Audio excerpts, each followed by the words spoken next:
Hello student. आज हम मोल concept का पार्ट सेकंड पढ़ने वाले हैं। जैसा कि आपको पता है, पहले वीडियो में हमने पार्ट फर्स्ट पढ़ा था, अब उसी का ही पार्ट सेकंड मोल कंसेप्ट, जिसमें आज हम समझेंगे कि मास क्या होता है, मोलर मास क्या होता है और गिवन मास क्या होता है। तो चलिए आइए समझते हैं। मास क्या होता है? किसी पदार्थ का जितना वजन होता है उसे हम मास कहते हैं। मतलब जो भी पदार्थ है हमारे पास, वो पदार्थ कितने ग्राम का है, कितने किलो का है, उस पदार्थ का वजन है उसका क्या कहलाता है? मास कहलाता है। मास मतलब द्रव्यमान, मतलब उसमें कितना वजन है। जैसे हम जैसे एग्जांपल के रूप में हम देखते हैं कि 18 ग्राम पानी, यानी पानी का वजन कितना है? 18 ग्राम। 44 ग्राम CO2 का वजन कितना है? 44 ग्राम। 23 ग्राम सोडियम, मतलब वो जो सोडियम का टुकड़ा है उसमें कितना वजन है? 23 ग्राम। तो मास का मतलब यही होता है कि जो भी पदार्थ हमें दिया हुआ है उसका जो वजन है वो कितने वजन का है, वही उसका क्या कहलाता है? मास कहलाता है। यही गिवन मास या दिया हुआ द्रव्यमान कहलाता है। ठीक है, मास आपको समझ में आ गया। अब दूसरा टॉपिक हम समझते हैं, मोलर मास क्या होता है। ठीक है, मोल पदार्थ का जितना मास होता है उसे मोलर मास कहते हैं। मोल पदार्थ का जितना मास होता है उसे मोलर मास कहते हैं। इसका क्या मतलब हुआ कि पदार्थ में, एक मोल पदार्थ में उसका जितना मास होगा उसको हम उसका क्या कह देंगे? मोलर मास कह देंगे। इसे हम किससे डिनोट करते हैं? ग्राम प्रति मोल में इसे लिखा जाता है। यानी कि अगर हम उसकी इकाई लगाएंगे तो वो क्या कहलाएगी? ग्राम प्रति मोल कहलाएगी। कंपाउंड में मौजूद सभी एटम के एटॉमिक मास को हम जोड़ देते हैं। यानी कि जैसे हमारे पास जो भी कंपाउंड है, इसको एग्जांपल में हम समझते हैं कि कंपाउंड में जितने भी हमारे पास एटम्स दिए उनको हम जोड़ देंगे तो उसका एटॉमिक मास आ जाएगा। तो मोलर मास हमने क्या समझा कि मोल पदार्थ का जितना मास होता है, मोल पदार्थ का जितना मास होता है उसे मोलर मास कहते हैं। इससे कैसे डिनोट करते हैं? ग्राम प्रति मोल से करते हैं। और अब हम इसको मास को कैसे निकालेंगे? कंपाउंड में जितने भी एटम हैं,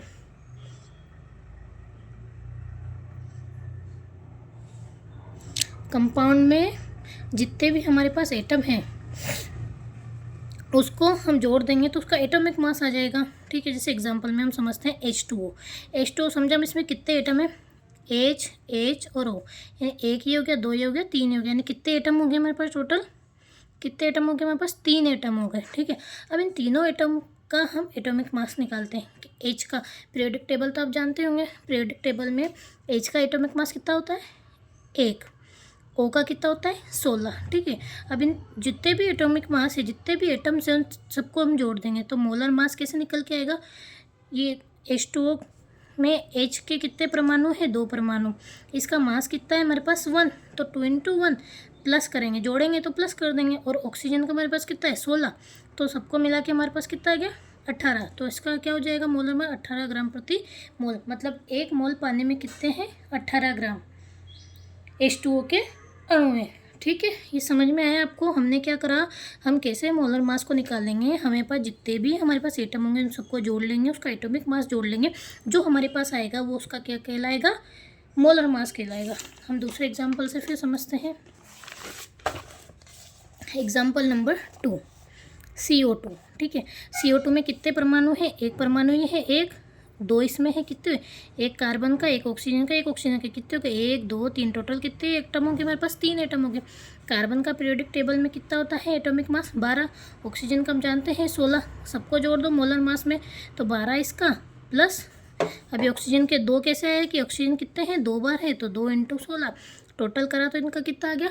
44 ग्राम आ गया। मतलब एक मोल CO2 में कितना मोलर मास है? 44 ग्राम है। ठीक है, तो ये हमने क्या समझ लिया? इसको मोलर मास निकालने का तरीका समझ लिया। ठीक है, अब तीसरा हमारे पास आता है मोल निकालने का फॉर्मूला क्या होता है। मोल निकालने का फॉर्मूला क्या होता है?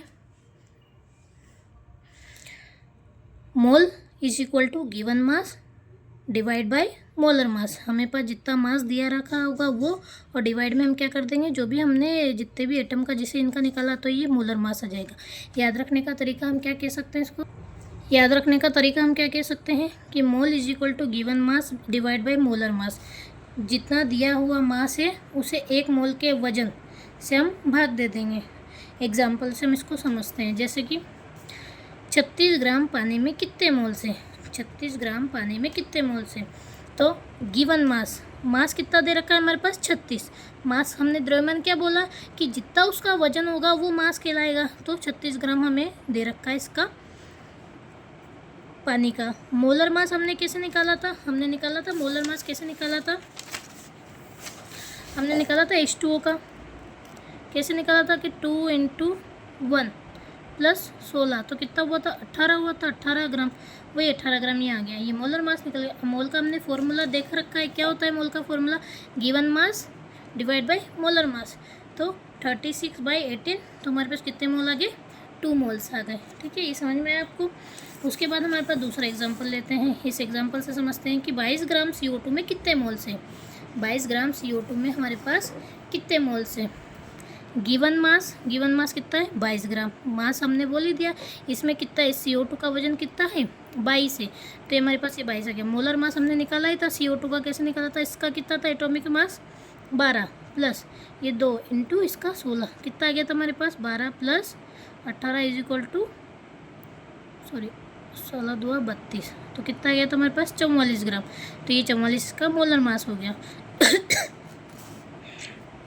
मोल = 22/44 = कितना आ गया? 0.5 मोल। आंसर हमारे पास क्या है? 0.5 मोल। अभी मैं इसे हम और आसान भाषा में समझते हैं। ठीक है, अब हम सब भूल जाते हैं, बस हमें एक ही चीज़ पर कंसंट्रेट करना है कि मान लीजिए एक पैकेट बिस्किट है हमारे पास, कोई सा भी बिस्किट हो, एक पैकेट का कोई बिस्किट है। अब उसका वजन हम कितना लेते हैं? 100 ग्राम लेते हैं। ठीक है, अब इसमें क्या आपके पास कितने बिस्किट है? इसमें क्या आपके पास कितने पैकेट है? अगर आपके पास 300 ग्राम बिस्किट है तो कितने पैकेट होंगे? मतलब एक पैकेट का वजन 100 ग्राम है, ऐसे हमारे पास कितने पैकेट है? 300 ग्राम के हमारे पास पैकेट है, तो कितना होगा? तो 300 ग्राम डिवाइड बाय 3 पैकेट। ठीक है, यानी 3 पैकेट, एक पैकेट में कितना है? 100 ग्राम है, तो 300 ग्राम कब होगा? जब 3 पैकेट होंगे हमारे 100 ग्राम के, 100 ग्राम के होंगे, जब भी तो 3 पैकेट होंगे।